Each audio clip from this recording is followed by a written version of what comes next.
Everyone. Good evening. This meeting is being videotaped. Anyone not wishing to be seen on television may be excused. Could we all please stand for the Pledge of Allegiance? I pledge allegiance to the flag of the United States of America and to the republic for which it stands, one nation, under God, indivisible, with liberty and justice for all.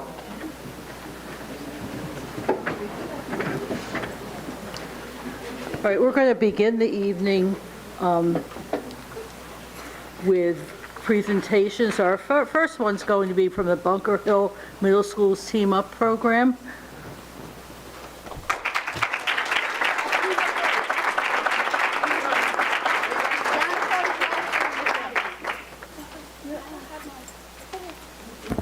Hi, everyone. Just want to introduce my good friend and colleague, Mr. Farid Syed. He's going to be introducing you to all these wonderful students behind us and who will be giving you a presentation on Team Up. So, Mr. Syed.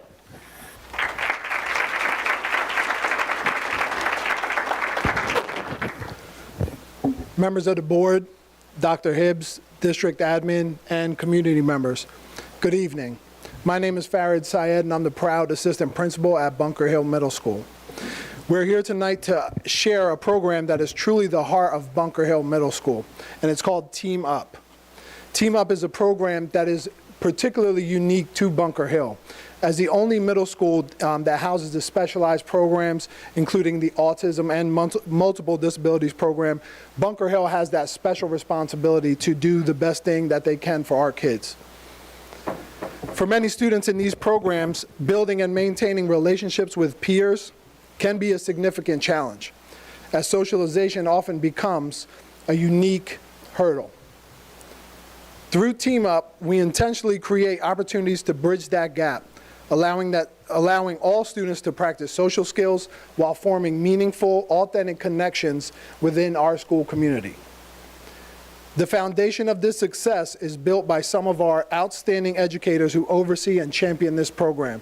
I promised them that I wouldn't embarrass them, but I'm going to have to call them up. So Miss Isabella Mavoli, please come on up.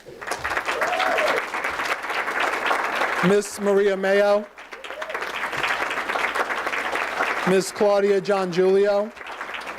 Miss Taryn Hamalash could not be here, unfortunately, today. And Miss Jenny Kerfoot. And also Miss Laura Walsh, who unfortunately couldn't be here as well today. I just want to take a moment to talk about these outstanding educators. All 5 of these people go above and beyond every day in their daily roles. They are investing time and effort into every single kid that you see, and not just these students, but all our students. Their mission is to ensure that every single student, regardless of their needs, has a fulfilling and joyful middle school experience. By fostering an environment of safety and belonging, they provide the guidance and that the students need to grow as leaders and friends. If we can just take a pause. I know they hate this because they're selfless individuals, but if we can just applaud these adults.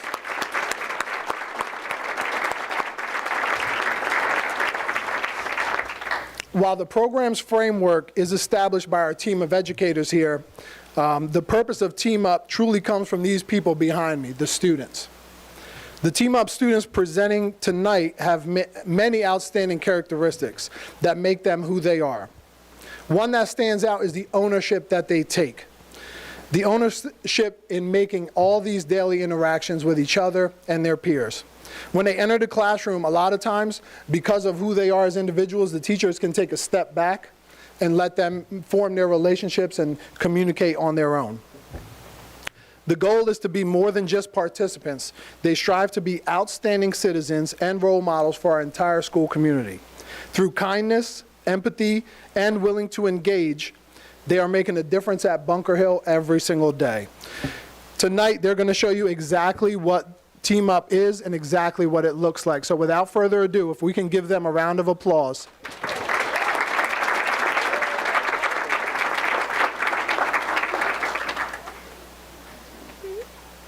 Team Team Up is a program that brings students from our multiple disabilities and autism programs together with 7th and 8th grade peers to build meaningful connections through shared experiences.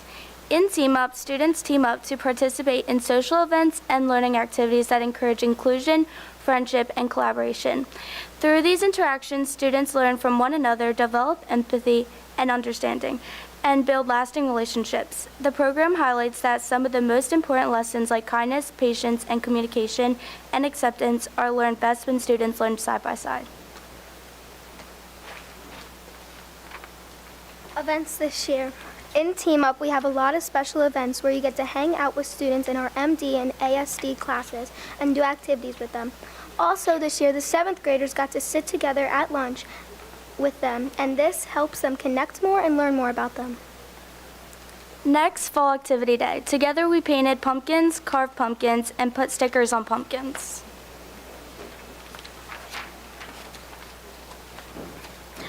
Veterans flags. With our Team Up buddies, we placed flags around Bunker Hill Middle School in honor of Veterans Day. Thanksgiving feast. Students in MD and autism program went on a community outing to shop for items for our Team Up Thanksgiving feast. Together, we got to enjoy the meal and activities where we talked about what we were thankful for. MLK Day of Service Project. BHMS collected donations from students, families, and staff to make birthday kits that included items to make a birthday cake. Together, Team Up made 110 birthday kits to be donated to the Unforgotten Haven in Blackwood, New Jersey. Next, we had our President's Day campaigns. On February 27th, students got to make boards, papers, and presentations of why they should be president, and it was definitely a hard decision because they all did such an amazing job.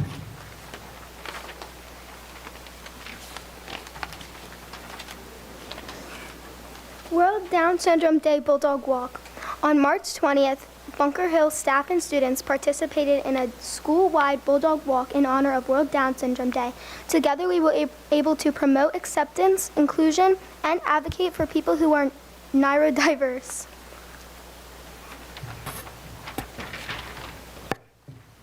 The Pride Paw Shop. The Pride Paw Shop is a reward for all students at Bunker Hill.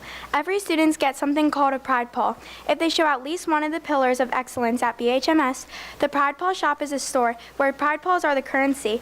Students in our ASD and MD programs, as well as Team Up buddies, are the employees. They have various jobs including stocking the shelves, greeting the customers, and checking the customers out when they're done shopping. These are what Pride Paws look like.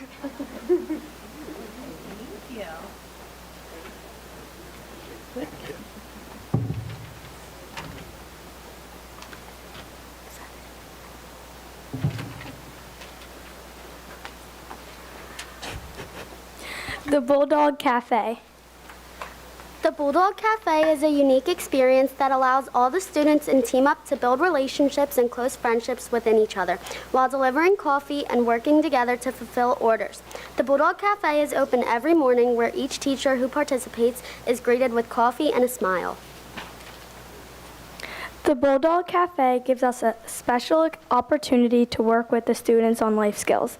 From our perspective, if we're having a rough start to our day, they're able to brighten our days as much as we brighten theirs. How working and making coffee can help us all for the future. Working at the cafe can help us improve our social skills, vocational skills, collaborative partnerships, and responsibility. Personally, I have a family member with cerebral palsy. Being with a family member who has a disability is something some people can't relate to. It impacts both me and my uncle because we have a close bond and both mine and his face lights up whenever we have a conversation. I've also always loved going into my mom's classrooms and helping out with the children in her classes. From the experience of going into my mom's classrooms over the years, I've known some of these kids in the program here since around 3rd grade. I also have a family member with special needs, and every now and then it may be difficult to understand her wants, but being in Team Up has helped me to handle certain situations better with both my aunt and the students at our school with disabilities. Also, throughout the years, I have had some close connections with some of the kids in the programs as I have done swim and CCD with them since I was little. What Team Up means to us. At Bunker Hill, we believe in including everyone. People with disabilities may have differences, but they deserve the same respect, opportunities, and sense of belonging as anyone else. Through Team Up, we learned that our peers with disabilities are more like us than different, and everyone has something valuable to contribute. Team Up Team Up helps us become more thoughtful toward everyone, not just our friends, but all members of our school, community, including people with disabilities. It teaches us to be kind, respectful, and aware of others. Team Up doesn't just help us grow, it also brings us joy. The activities and events we share create meaningful connections and make everyone feel happy and included. What Team Up does for us. Team Up does many things for us, including it helps us include others, helps us be kinder, helps us be a better person, gives us courage to be ourselves and unique towards other people, and it helps us be brave around others and talk to each other. How Team Up affects us outside of school. Friendships. Being in Team Up has led me to meeting so many new people. Getting to build close friendships with students my age is so important. High fives, hugs, or just a smile makes my day better. The handshakes and games at lunch is so special to me and all of us in Team Up. I've connected with these kids inside of school, but I have stayed after school with them. I eat lunch with them every day, and I always stop and say hi. I never thought I would enjoy school as much as I do today, all because of this amazing program. Team Up has given me such a unique opportunity and has truly changed my life. Family relationships. Team Up can help with family relationships by teaching you how to take care of and build relationships with siblings, cousins, or family members with disabilities. I have 2 cousins with disabilities, and being in Team Up has helped me learn what is good for them and has made me a better and more kind person. Being a part of this experience has truly changed the way I see all people and the world. Community. Team Up affects the way we are in the community because if we see someone with special needs, then we know how to interact with them in the best way. Having a place in school to learn that while having fun is so special to us.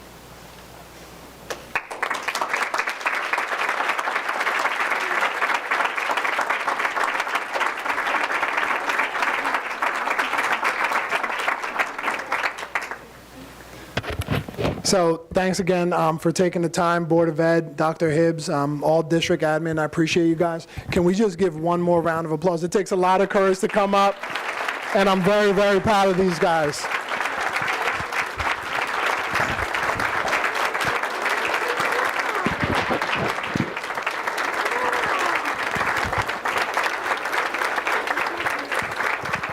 I'm also pretty sure I can't do this, but can we pause for a quick picture? All right, thank you. Thank you for coming. I wanted to let you know that I got to attend your ribbon cutting for your Pride Paw shop. It was a wonderful experience, and I have a granddaughter in school in Massachusetts. It's her first year in middle school, and this is a type of program she would really love. So I'm going to see if I can reach out to your sponsors so I can give her information, and maybe you'll have a similar club start someplace in Massachusetts. So thank you so much.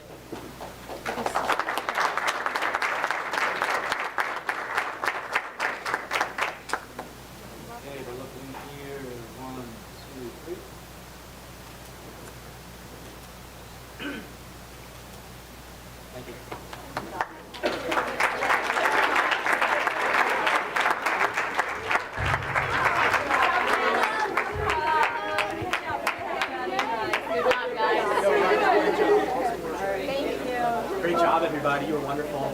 Thank you. Good job.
I was going to do that during,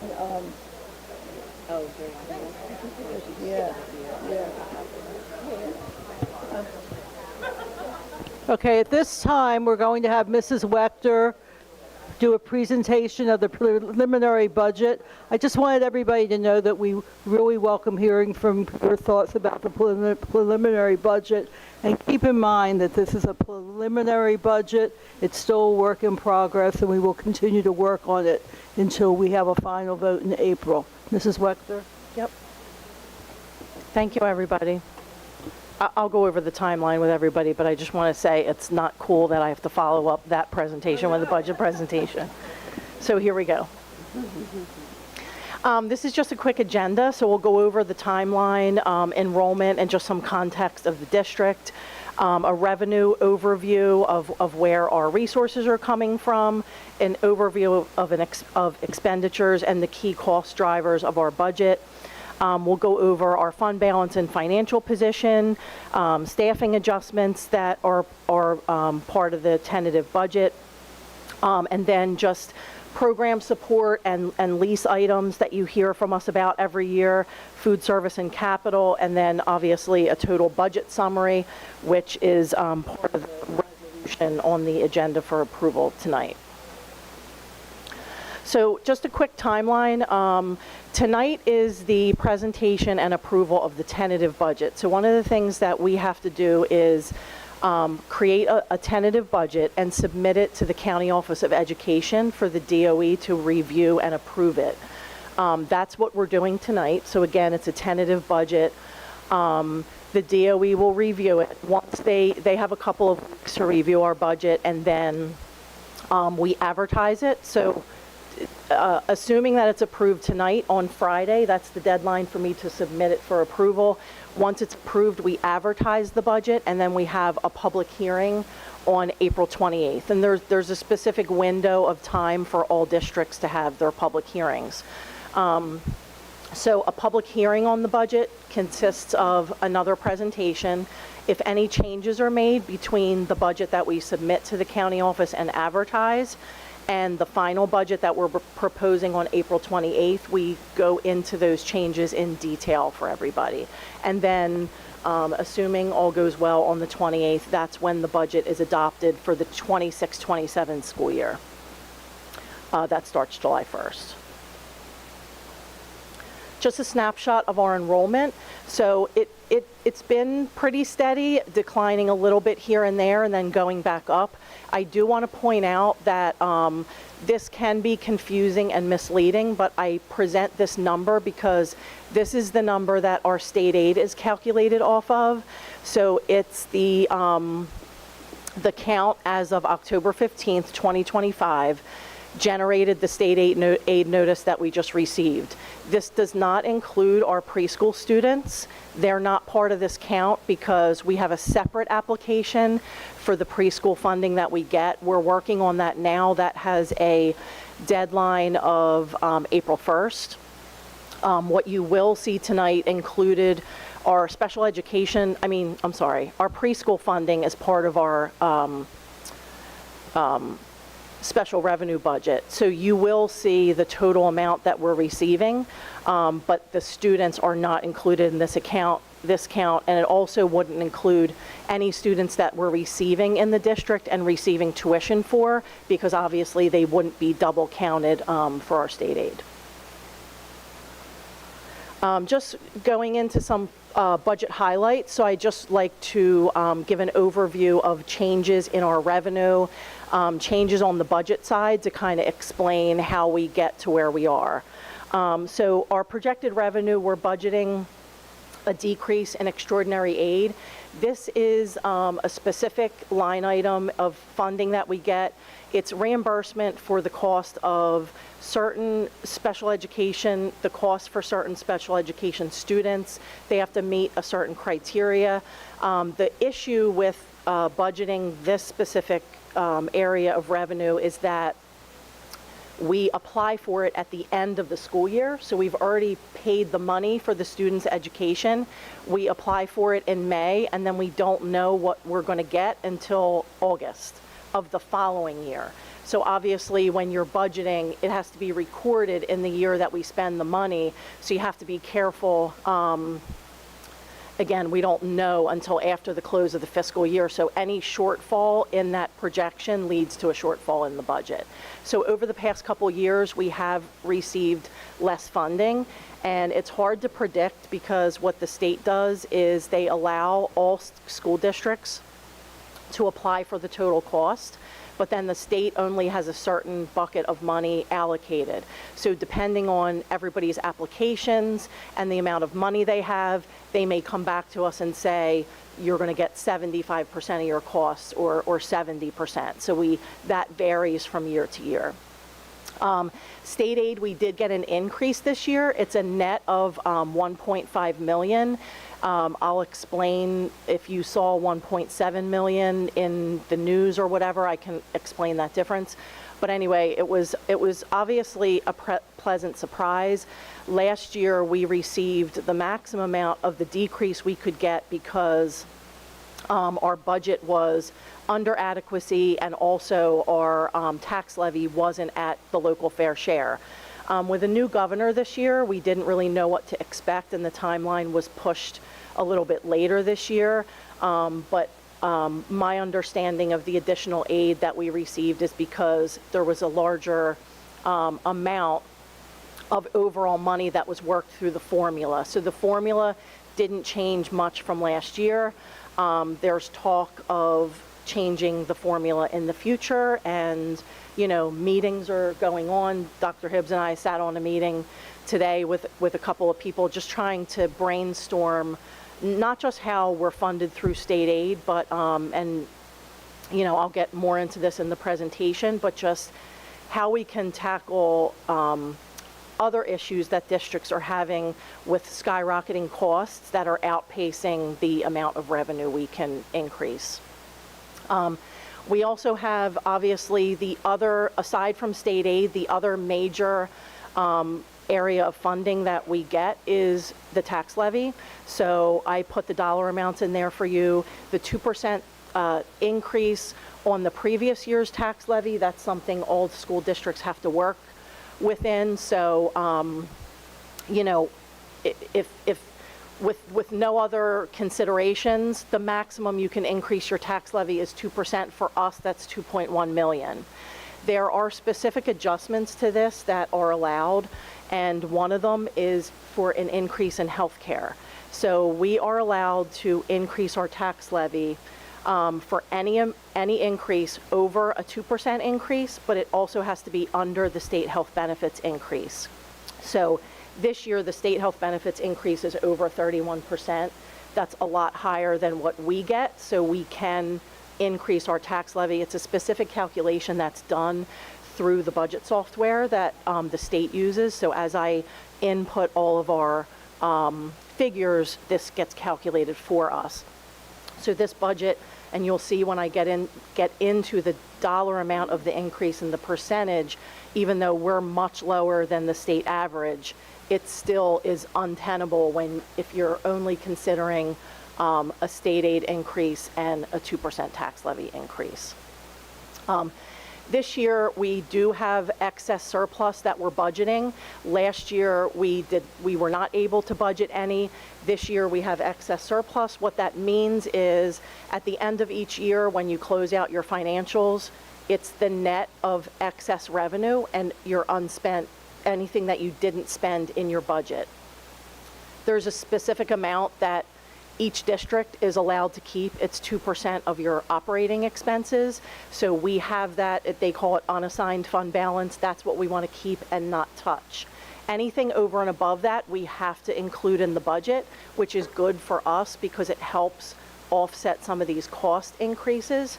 However, this was generated from the 24-25 school year, and it was really generated by just an overall spending freeze and, not buying things that, in some people's opinion, may have been needed. So when you continue to do that, needs do build. You have, you start to worry about maintenance not being done and capital projects not being done. But, regardless, we have excess surplus in this year's budget. So the overall increase in revenue is approximately $15 million, and that's including the healthcare adjustment.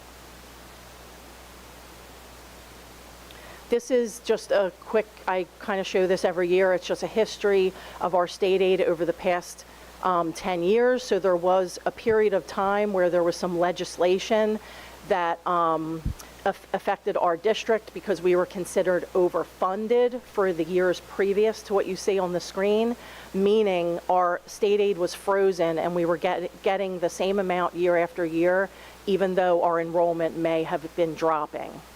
And then around the 17-18 school year, this legislation was drafted to kind of take money back from the districts that were considered overfunded. You know, I don't necessarily like that term because I feel like when your funding formula isn't properly funded, it's unfair to say that, but you know, that's another story for another day. This is a snapshot of our last 10 years. Okay. And this is just a recap of the different categories we have on our state aid notice. So I just wanted to share this because it does show, I was mentioning the 1,700,000 number that you might have seen. That's our overall categorical aid. We did have a, in the middle of the slide where you see the other aid, this was additional aid that we received last year as a result of taking the tax levy incentive.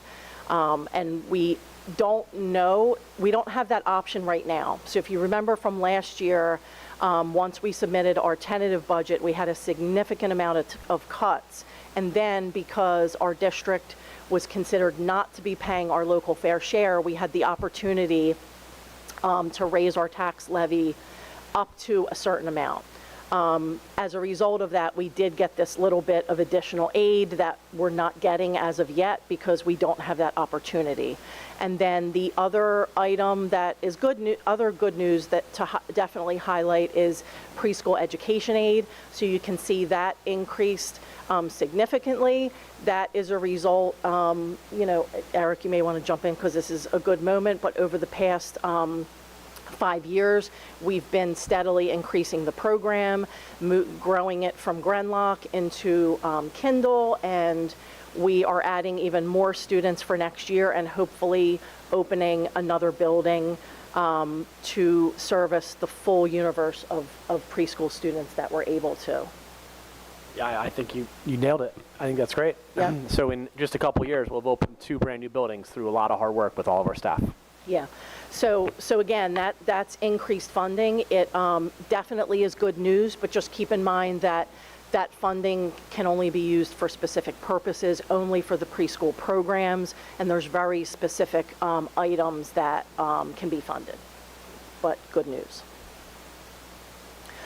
Just to talk a little bit more about our local fair share, in the 25-26 budget, because we weren't at our local fair share and below adequacy, we were allowed to increase the tax levy up to $10 million.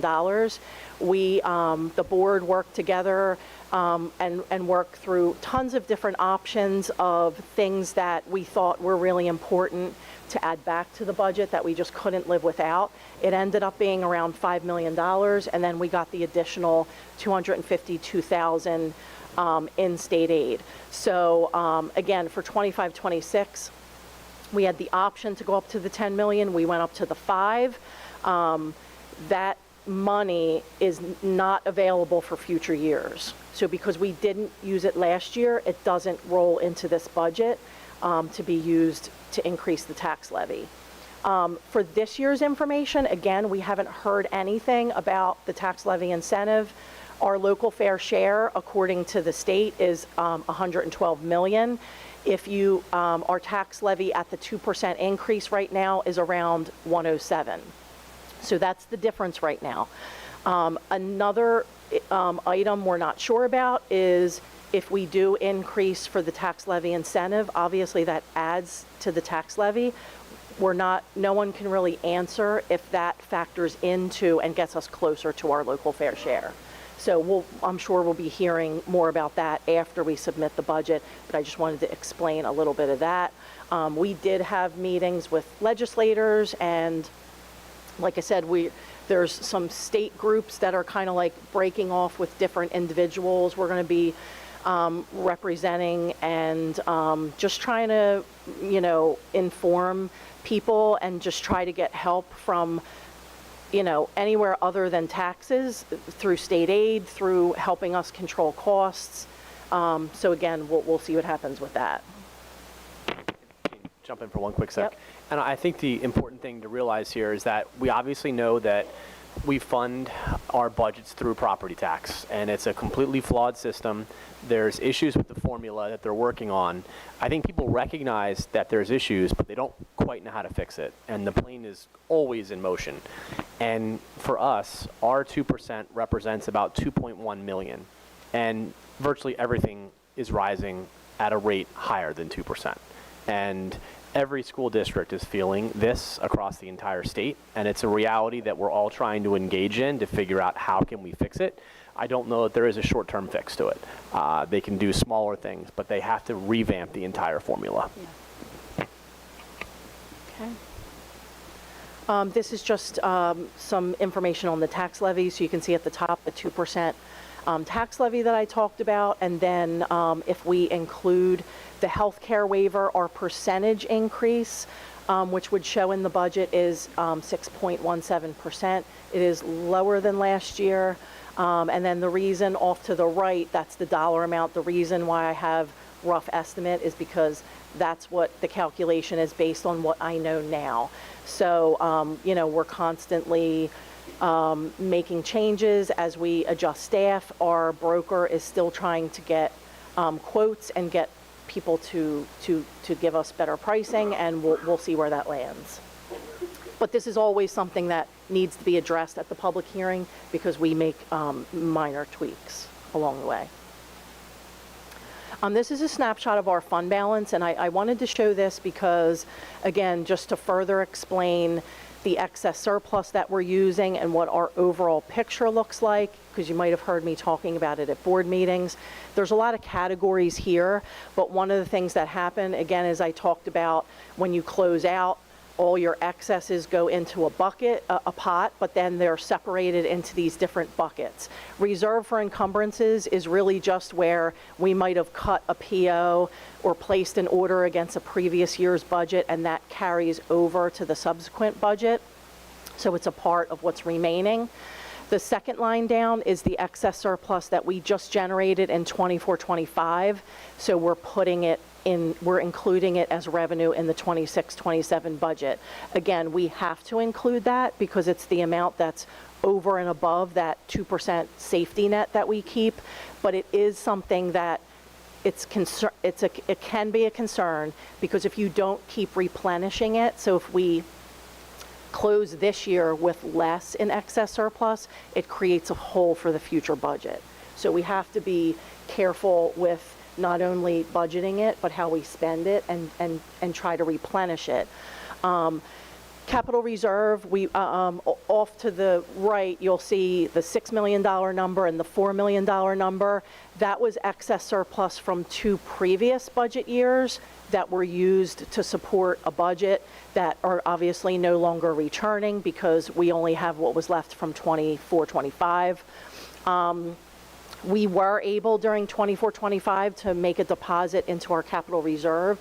So one of the things we're allowed to do, and we try to do this with unspent money, is we can set aside money for capital projects. This amount is alarming for a school district our size, just because, 1 or 2 boilers in one, 1 or 2 of our buildings would completely eat that up. So we're trying to put more in there, but that has dwindled down as we have had the need for capital projects, but we haven't been budgeting capital projects because of the struggles that we've had. And then the last number you see is the unreserved and undesignated, which that's going to vary a little bit from year to year because it's based on our operating budget, but it's around that amount. And again, that's not a lot of money if you think about like cash flow, just bills that we pay in the summer, and one payroll is more than that. In the summer, we don't get our state aid allocation into the following July, so surplus is something we definitely keep an eye on because it helps with cash flow. And then finally, if you notice the totals at the bottom, our overall fund balance did decrease from 23-24 to 24-25. That is concerning, and if you heard me talk recently, we did have a bond issue for our energy savings improvement plan, and as a result of that, I had to do some ratings calls with S&P because this has been declining. They didn't downgrade our overall rating, but they gave us a negative outlook, and they're watching us, and so we need to be mindful and try to build it up, or we could face an actual credit downgrade in a couple of years, and we don't want that because it could affect, if we have to borrow again, you don't get a good interest rate, and it's just not something that we want. Can you explain to the community and the board the concept of the withholding of the state aid so everybody understands? Yes. And why we can't have, it's essential that we have money at that juncture. Yeah. So if you think about, if we didn't have the excess surplus and we were ending the year with just the $3 million, right? Throughout the course of the year, a lot of our grants, we have to spend first and then we get the money later. Our state aid, we get throughout in even installments, but the state, in order to close one of their budget gaps years ago, withheld the payments that we should get in June for that fiscal year. They don't give it to us until July. So we're stuck in the summer with, again, paying, one payroll is larger than our unreserved fund balance, and it's also larger than the state aid. The state aid payments are larger than what we have to pay in payroll. We also tend to have increased vendor bills in the summer because we're trying to get projects done before schools open. So it's a real concern when you don't have, that safety net. So we definitely have to keep an eye on that. Okay, and now on the expense side of the budget, so just, you'll see higher percentages here of expenses that are increasing than you will of our revenue that's increasing. And that's really just a structural deficit that all districts are dealing with, where we only have certain revenue sources that are limited to a certain percent. But on the expense side, just things are outpacing it, at an alarming rate. So health benefits, I mentioned, statewide, people are worse off than we are. The state health benefits increase is over 31%. This is how our increases are shaking out right now. For medical, 13%, dental, prescription 30%, dental 10%. When you average all that out, it's a little over a 16% increase overall. So you can see why, if you have a 2% limit on the increase in your taxes, why the state would allow a tax levy adjustment for that. Like, you just can't have a 2% revenue increase and then expect to be able to pay something like that.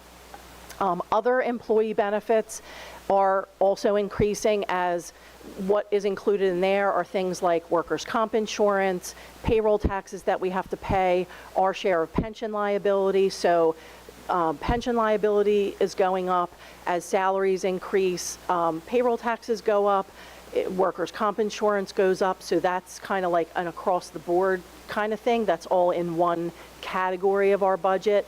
Contractual increases are up approximately 6%. Now that's overall, so that does include all employees. It includes stipends, it includes overtime, additional time, things like that. That's just the overall salary budget. Tuition, this is another area that we, try to get relief from the state, or at least some understanding that when we have students that are at out-of-district placements, the tuition is increasing significantly. So just that one area of the budget, you have to try to absorb that type of increase with the limited amount of revenue increase. Transportation, Again, another area where you have a CPI set at a rate that's higher than what you can increase your revenue, so any contract can be renewed for up to that amount legally. And then you figure, you know, the projections, the recommendations for gasoline is 5 to 8%. So, you know, again, we have to account for all that.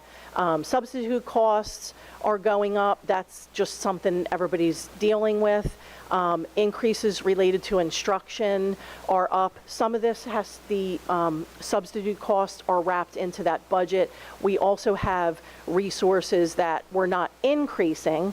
The price may be increasing, but we also, in our previous budget, moved some of the necessary resources out of the budget into the lease just to be able to minimize the cuts that we had, but we can't continue to do that. And then just, again, overall, if you look at each different department and the overall budget, when you pull salaries and wages out of the picture, there's just an overall increase in parts, supplies, and we've pretty much been dealing with this since the pandemic. Okay.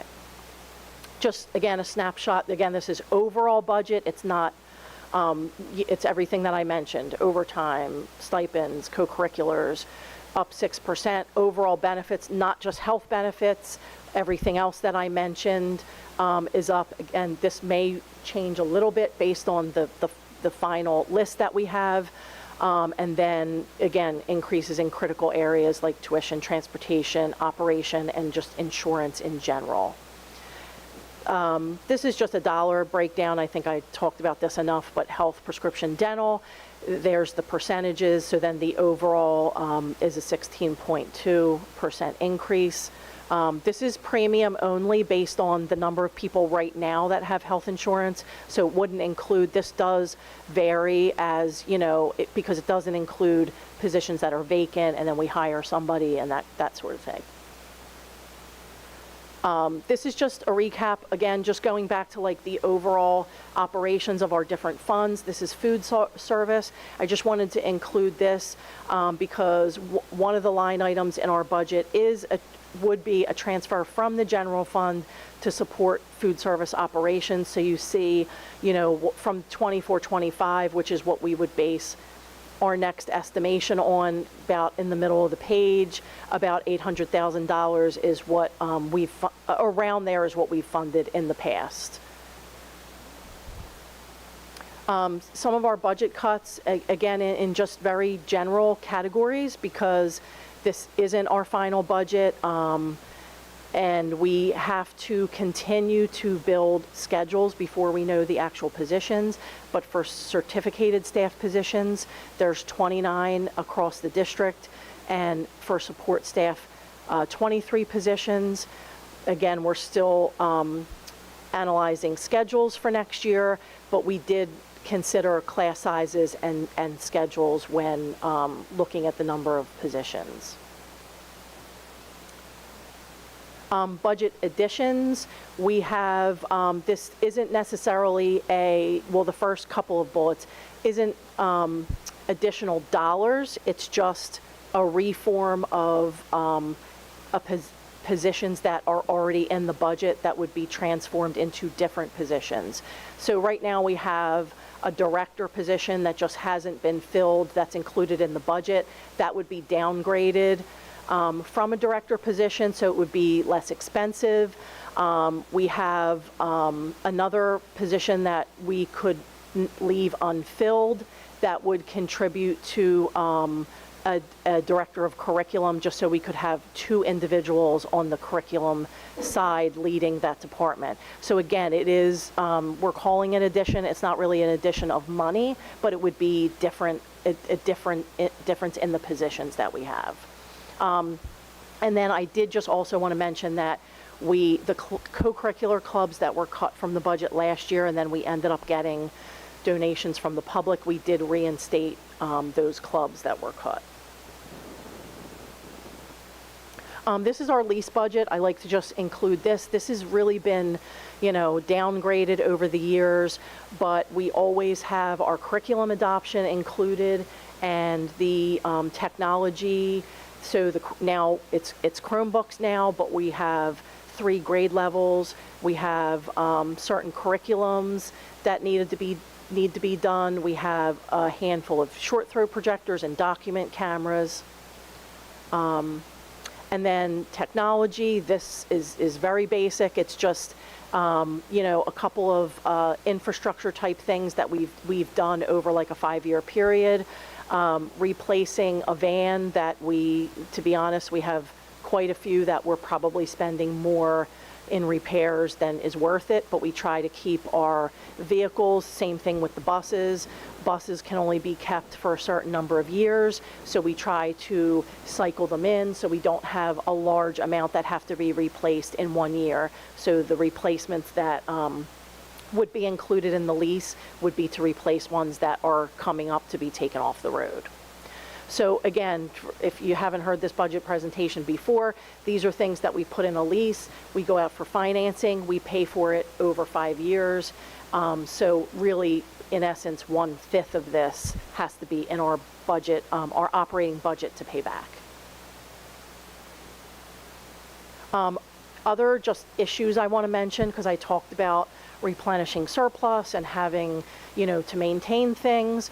We tried to, one thing that is good budgeting practice when you have excess surplus like we had and you're using it for operations, it can be a bad thing. Again, if you don't replenish it, it does cause a hole and it leads to having to reduce your operating costs. So sometimes you try to utilize excess surplus for one-time expenses. So if you can't replenish it, you don't have to cut an operating expense. You would have already been done that project.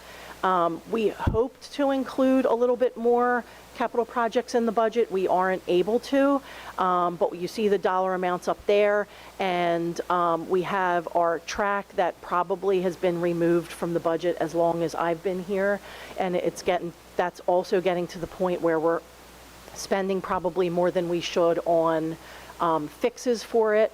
We also, if you remember from previous budgets, when we do have capital projects, we try to continue to replace HVAC units. So again, you don't have them all failing at one time. You're replacing ones that are getting costly to repair. And then we have to replace exterior doors and locks and swipes and that kind of thing just for safety and security. So we're trying to get back on track with some of the replacements that we haven't done the past couple of years.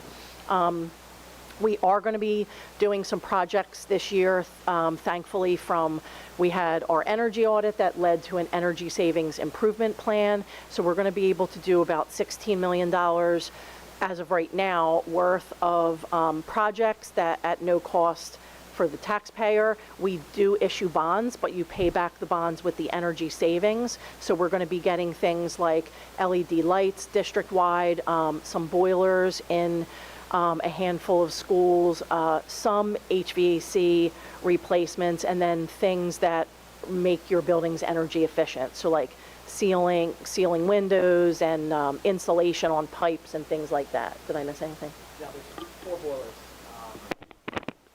Chestnut, OV, Herfill, and Grenlock, which is going to save the community millions of dollars. Yeah. We're hoping for a phase 2 of our energy savings plan for solar. We're just waiting to hopefully get some approvals before we move forward with that. If we are able to do that, we'll be able to get things like resealing our roofs to extend the useful life and hopefully other projects. So that hopefully is coming up in the near future. Again, I think I just mentioned the excess surplus, a result of the spending freeze. So it's not something that we love, but we're making the best of it, and hopefully we can start to build that back up. And then finally, this is just the total budget by fund. I always end with this because it is part of the resolution. So the total budget that is submitted for approval, this is the different breakdown. The general fund includes all of our operating expenses, salaries, wages, all the things that I just talked about. The special revenue fund includes our PEA funds. So the state aid that we get for our preschool program is accounted for there in its own separate set of accounts because that's all it can be used for. And then we also have our IDEA funds, which is federal funds to be used for special education, and our ESEA funds that we use. One of the things you'll notice about the special revenue fund budget is that it does change as the year moves on. So when we budget, we don't get our allocations for this until the summer. So preschool we have, but IDEA and ESEA we won't get until the summer. So we're given a directive from the county of what to budget. Last year, it was 85% of your current year allocation. This year, it's 75%. So this number, once we get our allocation, we have to submit budgets specifically for those grants, and then we adjust it, hopefully upward, because we're getting our full allocation, and then things start to fall into place. And then debt service is simply the debt service we have on the one outstanding bond issue. And we pay principal once a year and interest twice a year on that. That's it. Thank you.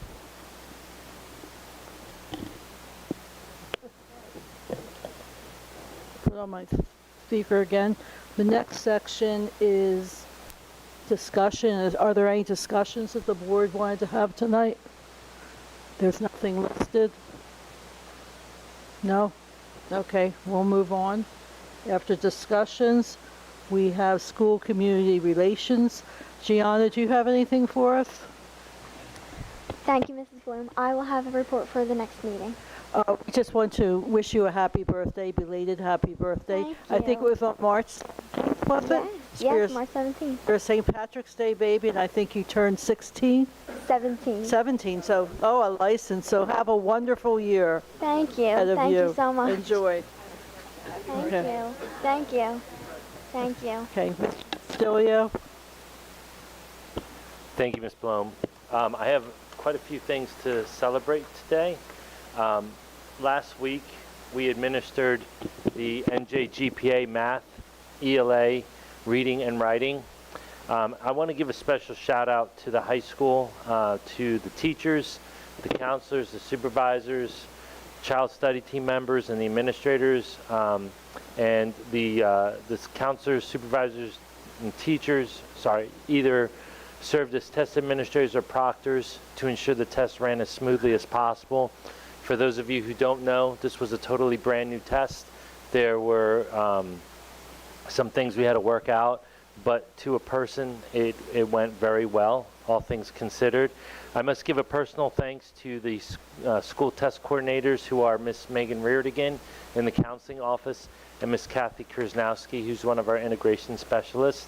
They, along with Miss Sullivan, who's my secretary, were working around the clock to make sure the testing environment was solid, secure, and that the next day was prepared.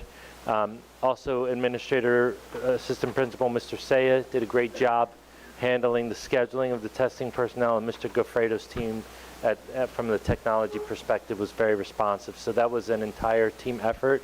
I could not be more proud of the team and the teamwork associated with this endeavor. On the first day, there was some confusion about the new interface. That was no teacher's fault. It was the state's directions in the script.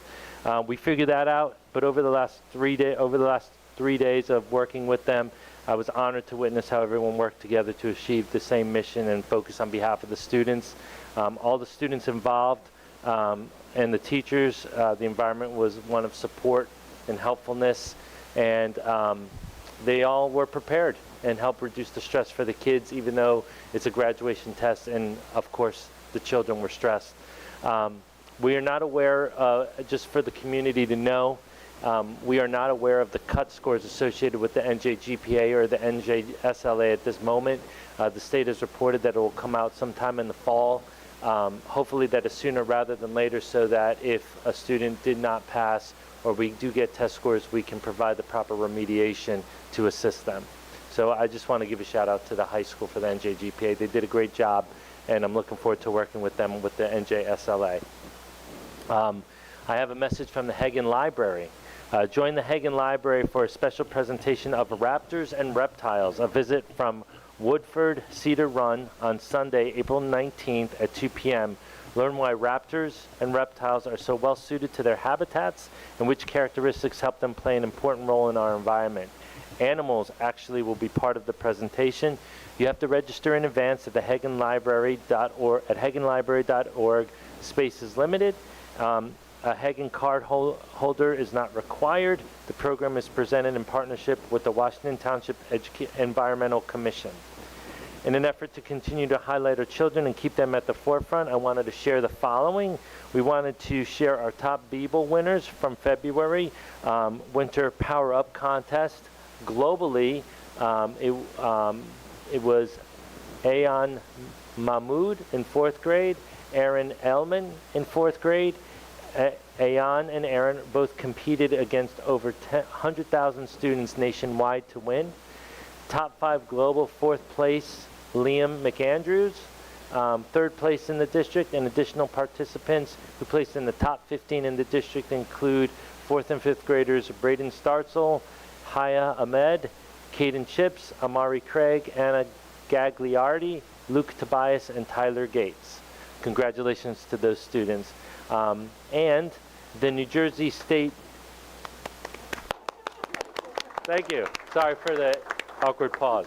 And the New Jersey State Bar Foundation announced its winners at the elementary level. WTPS is proud to announce the 5th grade Elements students have been named a winner in the New Jersey State Bar Foundation Law Fair competition. The statewide contest challenges students to write original mock trial cases focusing on complex legal issues, evidence, and courtroom procedures.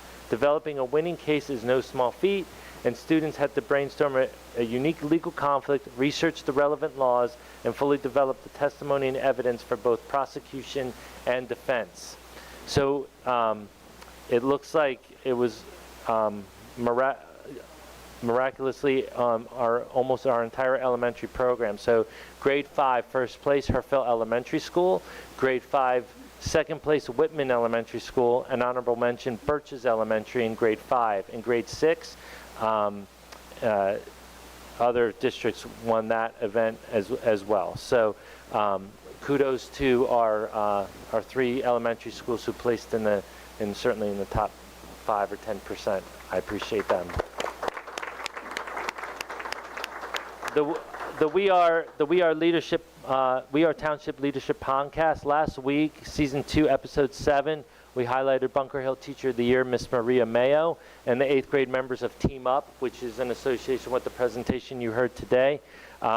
Those 8th graders that were celebrated were Samantha Waddington, Hayden DeChristie, and Tegan McElroy. Please tune in to WTTV under the video section to see the 7 episodes of the season. We're so proud of our staff and their leadership, as well as the budding student leaders. All students and staff chosen for this podcast series are ethical leaders or budding leaders. They make decisions for the good of everyone and put themselves last and make a commitment to help those around them thrive. It is a reminder of what we all should strive for. Episode 8 is coming out sometime this week and will feature Chestnut Ridge Middle School Principal Ms. Petrowski and her 8th grade chosen leaders. Sunday Fun Day on April 2nd at 7 p.m. We're going to have our Township Dance World Tour dance concert, and that night, as is typical with most events in the visual and performing arts, that night is a dine and donate, which is going to be at Applebee's on the Black Horse Pike all day, if you want to join them. Easter egg hunt, Minute Maid softball and Minute Men baseball at 11 a.m. to 3 p.m. on April 4th at the Washington Township Varsity Softball Field. Family event, only $5 a child. It doesn't say anything about registering, but I would make sure you reach out to the coaches if you are interested. Orchard Valley Middle School Drama Club presents Mean Girls Junior, March 26th, 27th, and 28th, with a curtain call of 7 p.m. Tickets can be purchased at the door for $10 a piece. If you have questions, please email Ms. Lesso at alesso@wtps.org for more information. Bunker Hill Middle School is going to present Seussical Jr. on March 26th, 27th, and 28th also in the BHMS cafeteria. Tickets go on sale during lunches and at the door. The play also begins at 7 p.m. And then finally, Chestnut Ridge Drama Department. You're cordially invited to Mr. Scardino's final drama club performance on April 18th at 7 p.m. There's more details. There's a QR code that went over Parent Square to perform, and T-shirt orders for those alumni who would like to support Mr. Scardino and the students in Mr. Scardino's final performance. I'm not going to say anything about Bye Bye Birdie because I know Ms. Hartong is going to celebrate it. Don't want to steal her thunder. I know how this goes. Washington Township, there's Night at the Phillies coming up, and that is going to be April 28th, 2026. They're going to take on the Giants. The first pitch is at 6:40, and a portion of the ticket sales will benefit the WTHS Student Council.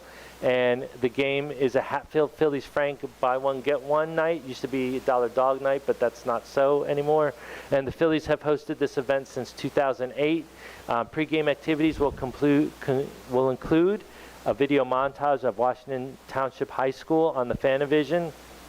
We'll have the orchestra performing. Junior ROTC is going to perform the national anthem, members of the choir, and the first pitch will be delivered by WTHS representatives and Schools Teachers of the Year, Ms. Ackley and Mr. Parker, and the Educational Service Professional of the Year, Ms. Mulvihill, and tickets are between $38 and $63. Make sure you check out the Parent Square and Mr. Pacina's Sunday Fun Day for more information. That concludes my announcement. Thank you, Ms. Blum. Thank you, Mr. Distilio. Next is if we have any old business from the board. Does anyone have anything they'd like to discuss? Yeah, sure. I just wanted to thank everyone that came out to see Bye Bye Birdie. It was a very good show. If you missed it, it's on YouTube. You can YouTube it. I also wanted to take a minute and thank the custodial staff and the security staff at the high school. We had a bathroom issue at the musical last weekend, and they really stepped up and helped to manage the issue and handle what needed to be handled in an amazing way. Their work goes so unnoticed, so I wanted to put it out there. I couldn't imagine their job. Just a little housekeeping, just for us, for our sake. I will be calling in remotely for the next meeting. And I wanted to, while I stand by my comments I made at the last meeting, I just wanted to regard, it was my own views and opinions as a parent and a community member. The comment was not made on behalf of the board, but personal. I'm sorry if anyone felt as if I was chastising them, but I wasn't. I was simply stating how I felt. And that's it. Also, maybe it goes here, I'm not sure. Any idea when we'll be getting a graduation date? We're finalizing it this week, and it'll be out probably the very beginning of next week. Perfect. Thank you. That was it. Thank you, Mrs. Hartong. Anyone else with any business? No? Okay. May I have a motion? Real quick, if you didn't get to see Bye Bye Birdie, you missed a fantastic performance. The kids were so outstanding. In fact, every production that my family has seen that they perform has been outstanding. You would think you were watching a Broadway production. It was really good.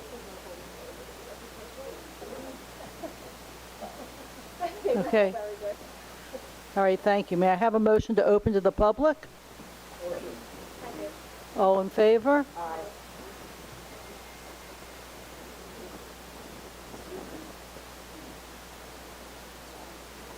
Ms. Mraz, would you please come up?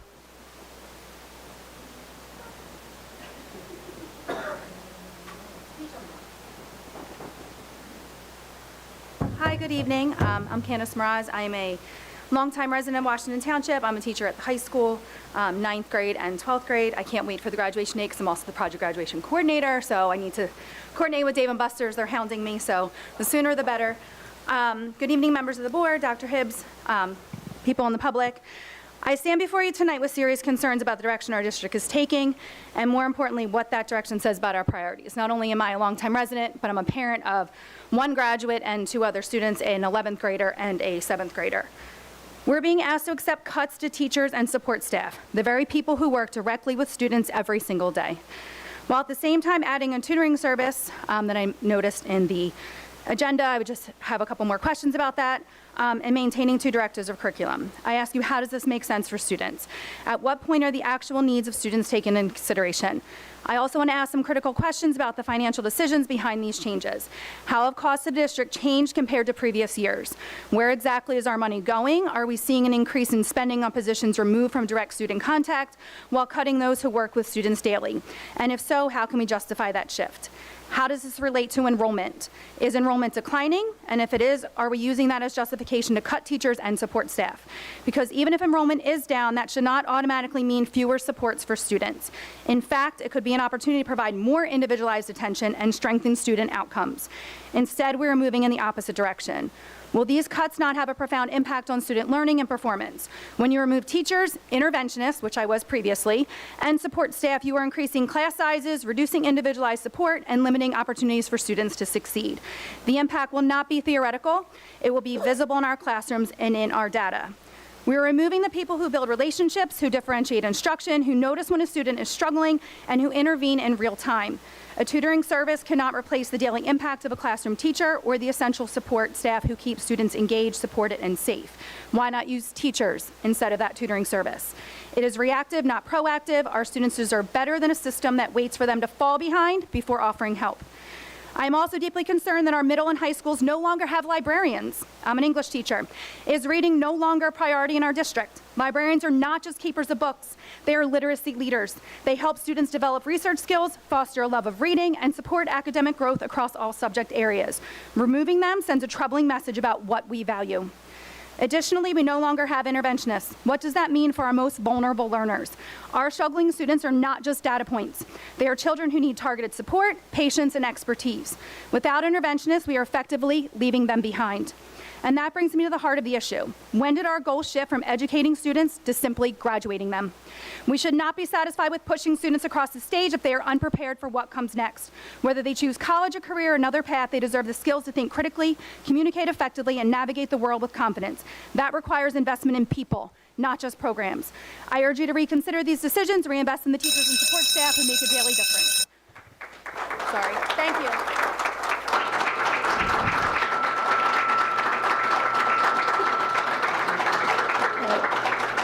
Thank you, Ms. Mraz.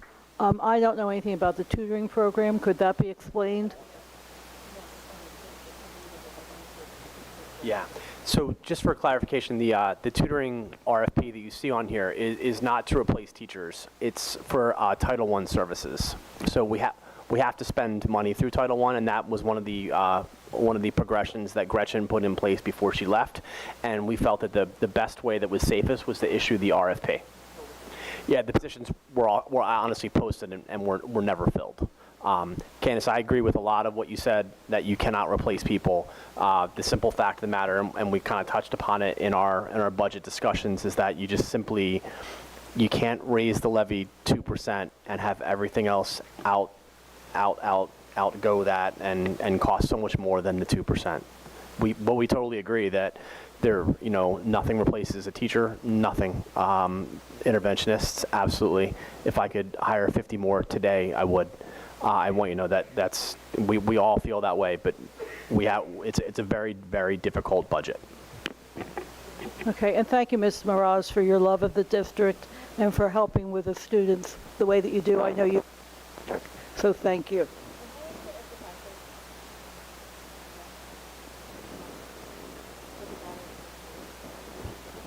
No, don't answer the question. Okay. All right. Would Ms. Whitcraft come up, please?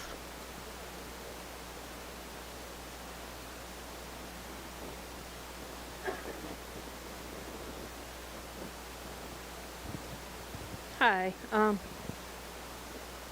I was going to ask if you could explain the need to pay $128,000 for 8 tutors between now and June for Hey Tutor, but, and thank you for hanging up the no place for hate sign, sorry. After all the families have moved their students away, support staff and teachers have been cut, who will be left for the administrators to oversee? The 4 boilers, are they beyond repair? Can any of their parts be refabricated by the manufacturer to save even more money? I know Marlboro Township had done that some years back to avoid a referendum vote. And anybody legally allowed to do so should send our records keeper an OPA request seeking email correspondence between Ms. Schechter, Ms. Bloom, nothing personal, between Mrs. Schechter, Ms. Bloom, Ms. Schechter, Dr. Hibbs, and, sorry, I'm messing myself up. Everyone legally allowed to do so should send our records keeper an OPA request seeking all email correspondence between Terry Schechter and Patricia Bloom, Terry Schechter and Eric Hibbs, and Terry Schechter, Patricia Bloom, and Eric Hibbs between January 3rd, 2026 and January 9th, 2026. I'm told records don't exist, but that doesn't make any sense. Thank you. Okay, thank you, Ms. Whitcraft. One thing with the energy audit, I think that they mentioned those 4 boilers are going to be totally replaced, but it will not cost the district money. It comes out of the energy audit. Is that correct, Dr. Hibbs? Yes, ma'am. And it was not cost effective, nor could we find parts. A lot of our systems are just too old to find parts. Our team and our custodians and maintenance have done a wonderful job of patchwork quilting where we can, but a lot of our systems are just beyond. Okay, thank you. Now we're going to move on. We have to have no one else is speaking, so could I have a motion to close to the public? So moved. Second. All in favor? Okay, we're going to move questions. The first committee is policy. Okay, so people in attendance were Dr. Hibbs, Mrs. Wechter, myself, Mr. Ross, and Ms. Bloom. We read a first reading and a second reading of policy 0164, conduct of board meeting. We discussed the concept of who at the meeting would be responsible for announcing whether or not a specific motion recommendation passed or failed. We're going to seek to add language to policy 0164 that will state that the presiding officer will state whether or not motions recommendations after consultation with the board attorney. And then we discussed policy 8500, food services. We discussed the process of notifying parents, guardians that have lunch debt. We then held budget discussions to get more information. Next meeting is April 13th. All right, thank you, Mrs. Clancy. Any questions? No. Okay, we'll move on to personnel with Mr. Serrano. Thank you, Madam President. Can everyone hear me? Okay, so our meeting took place on Wednesday, March 18th from 2:30 p.m. to 3:30 p.m.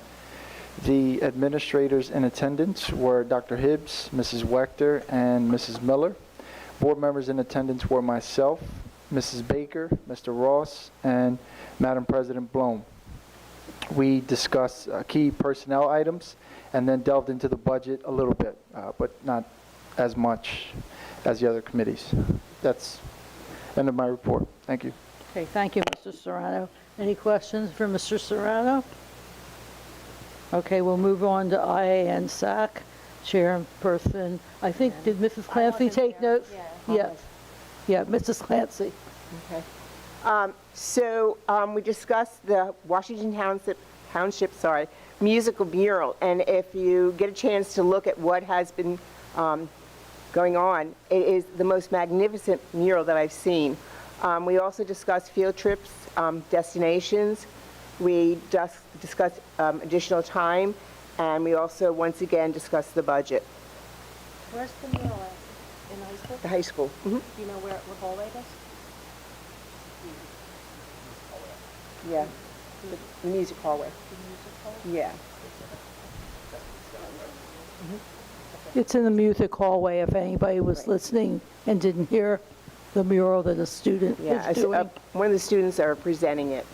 The artwork is just outstanding. It's beautiful. Just so I forgot, forgive me. I was present as a board member, Dr. Hibbs, Mrs. Miller, Mr. DeCilio, and board member Terry Schechter. Thank you. Okay, thank you. Any questions? All right, we'll move on. I'm not sure about business. Mr. La Liberty isn't here. Did you have a report, Mrs. Yeah, Schechter? Scott asked me to give it. Okay, thank you. So Business Committee met on the 17th. Mr. La Liberty was there, Dr. Hibbs, Ms. Miller, Ms. Wechter, myself, and Ms. Clancy. We discussed budget planning. We reviewed the current and upcoming tentative budget for tonight. We reviewed purchasing and bids and contract renewals. We also reviewed under facility and operations the upcoming potential leases and their status. And our next meeting is set for Tuesday, April 14th at 6. Okay, thank you, Mrs. Schechter. Mrs. Kazempel isn't here tonight, so I don't think we'll have a New Jersey School Board Association update. And strategic planning, I don't think we've met since the last time that we met. I don't think we're due to either, right? What? We're not due to either until like June, right? I think we're waiting until after the budget time to continue that. After that, we have the report of the superintendent. Dr. Pitts. It's just the HIB report, which would need a motion. Excuse me? Yeah, it's just the HIB report, which would need a motion. Okay. So moved. All in favor? Aye. Okay. That should be a roll call. Okay. Is there any discussion? I think we did some of that in executive. Roll call. Or Sharon. Mr. Ross? Yes. Mrs. Schechter? Yes. Mr. Serrano? Yes. Mrs. Clancy? Yes. Mrs. Hartong? Yes. Mrs. Bloom? Yes. It passed, obviously. Yes, it passed. Yep. Okay. Moving on to instructional affairs. There are no items at this time. Policy, no items at this time. A lot of this you'll see next week at the board meeting. Student activities, communications, there are no items at this time. Negotiations, there are no items. Human resources. We need a motion to approve human resources, items 1 through 12. So moved. Second. Discussion.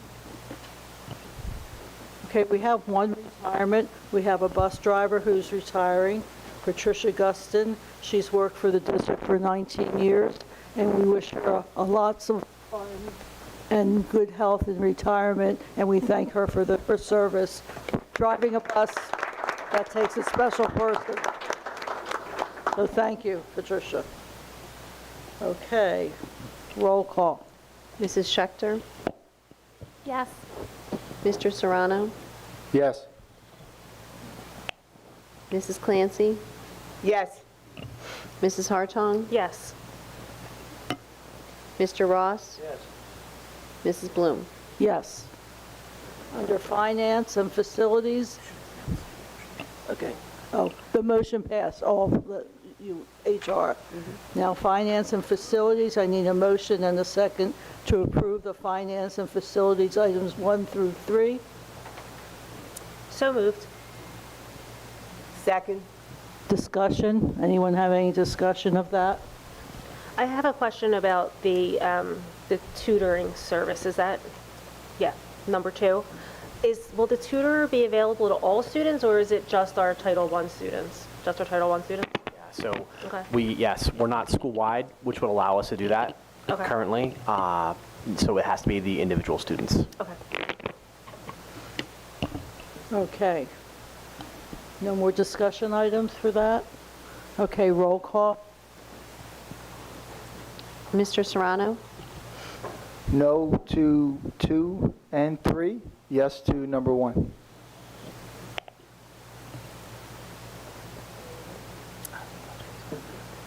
Mrs. Clancy, Yes. Mrs. Hartong, Yes to 1 and 2, no to 3.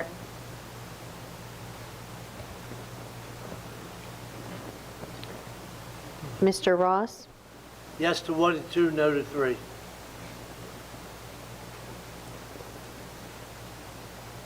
Mrs. Schechter, Yes. Mrs. Bloom. Yes.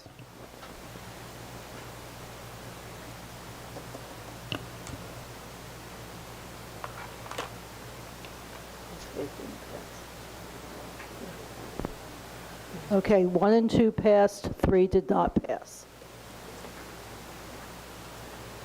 Okay, we're going to move on to special education. There are no items at this time. Under new business, this is where you can discuss if you've attended any activities. I know I've attended a few. I don't know about anybody else. And if there's any new businesses, that's the time when we would discuss that. So first, is there any new business? Anybody have new business? Okay, I'll begin. I went to one fundraiser for Dreams Come True, and that was sponsored by our WTEA, and it was to help families that needed help.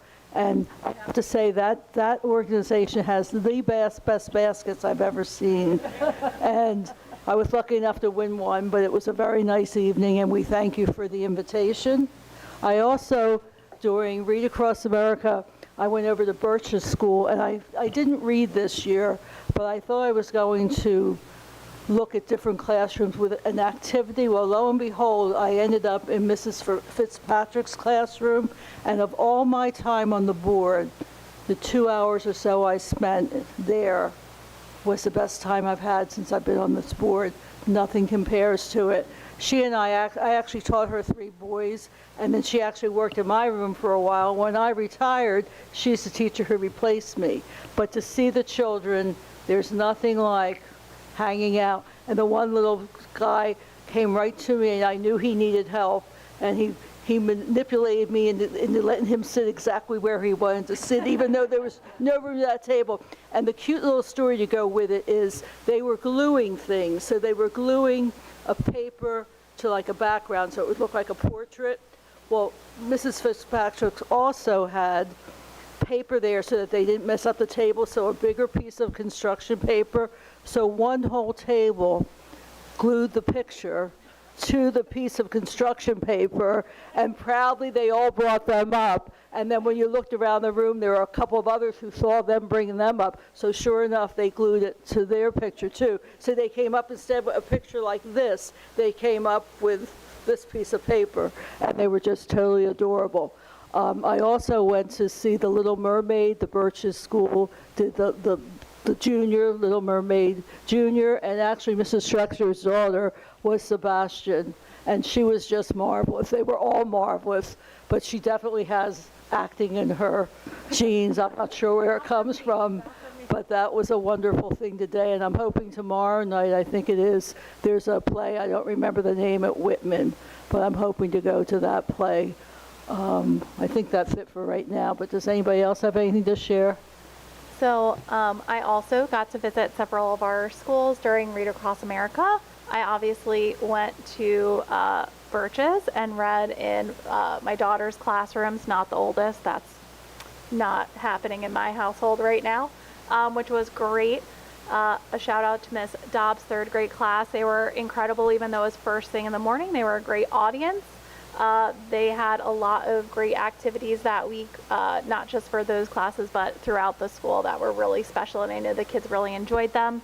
I also was able to go to Kindle and read to a lot of the classes there. Again, the kids, the staff, everyone in the building, it was just a joy. It was pajama day. It was a really fun read. I also went to Grenlock, and those kids are also really special. I love taking some time to meet the different teachers, and all the students were such great listeners, and seeing how different teachers handled all the little behaviors and joys in those classes was a really special treat. I will also say that Grenlock is very secure. I accidentally tried to exit through the wrong door, and I had to carefully consider if a camera would catch me hopping a fence or if I had to call the secretary to come let me out of the building. So thank you very much. That's the choice I went with, was making the embarrassing call. But it was a great week across our district, and I know a lot of folks were able to read with different students, and it was great. Thank you. I read at TJ, first and second grade, and then also at Grenlock, a couple of the classes there. And it was really enjoyable to see the kids and how involved they were and sat and listened and participated in books that they could actually participate and respond to. It was a great experience. Thank you, Mrs. Clancy. Mrs. Hartog, would you like to say anything more about Bye Bye Birdie? I mean, I could go on and on. I really could. You're sure? Great show. You're sure? YouTube it. Okay. All right, thank you. I'll shout out, Linda was at every evening. She was very kind and supported my kids when they went for the photo booth. There were just like a ton of great students and parents supporting all the great staff and kids in the show. It was really a special night.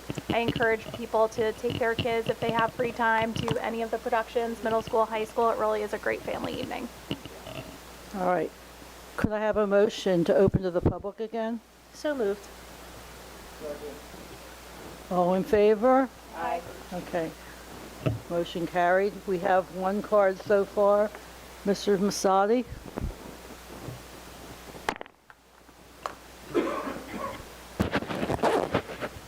Good evening, Board. James Masadi, Washington Township. Just real quick, I know at the end of last year, there was quite a bit of discussion around merit goals for Dr. Hibbs. Throughout last year, there was a lot of discussion around board's goals and objectives, as well as the district's goals. I know school districts aren't businesses, but whether it's as an athlete training or anything else, keeping your goals in front of you is one of the easiest ways to make sure you don't forget them, that they don't get lost, and that your decisions and things along those lines are aligned towards the goals that you're setting as a team and as an organization. So I just wanted to provide maybe the recommendation or suggestion that, those three critical items, that we, largely use to measure success of the leaders of this school district might be considered as, an agenda item so that we can, as a team, you guys are getting regular discussions, the public is getting regular discussions, and I really feel like that would go a long way to make sure that you've established these goals and objectives. Are you working towards them? And then also not feel like things are getting, surprised when you get to the end of the year and it's like, oh, we didn't meet that objective or that didn't come together or any of the sort of discussions that kind of, came about last year are the things we could maybe do differently this year to prevent us from being in that position and hopefully achieve more of the goals, have there be more alignment on whether the goals were or were not met and things along those lines. So just some food for thought to consider as the board. That's all. Thank you. Thank you. That's a really good suggestion. I know that we did do an update on board goals a few meetings ago. I'm not sure if you were there for that, but to keep them in mind is an excellent idea. District goals, I guess we could get that too. And I can't speak to the merit goals. Okay, there were not any merit goals put together for this year, so that's the issue with that. Anybody else from the public? No more cards? Okay, can I have a motion to close? So moved. So, okay, after I say it. Can I say it? Can I say it? You're so anxious. You're anxious. Can I have a motion? Yes, and then we took care of that, so thank you so much. Okay, we'll move on. This is a good one. May I have a motion to close the meeting to the public? Now, don't all jump at once. So moved. All in favor? Aye. Okay, very good. The meeting is adjourned.